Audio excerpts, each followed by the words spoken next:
Bugün 50 manat kazandırırıq. Kimə? Videonun sona kim izləyim biləcəksiniz. Getdik. Salam. Bir sual verə bilərəm. Arazın rəsmi Instagram səhifəsini izləyirsiniz? Arada olur, istəyirəm. Maşındadır. Telefon maşını. Çox təəssüf. Bir sual verə bilərəm sizə. Arazın rəsmi Instagram səhifəsini izləyirsiniz? Yox. Xanım, salam. Necəsiz? Xoş gördüm sizi. Bir sual verə bilərəm. Arazın rəsmi Instagram səhifəsini izləyirsiniz yox sizdən? Yox, istəmirəm. Deyəsən, şanslı müştərimizi tapmışıq. Görək şanslı müştərimiz bizi izləyir, yoxsa yox. Bir dənə girə bilərsiniz. Kameramıza göstərə bilərsiniz, zəhmət olmaz.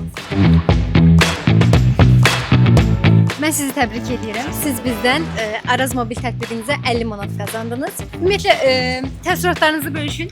Mən də təşəkkür edirəm, çox sağ olun. Belə Arazı izləmədə qalın həmişə.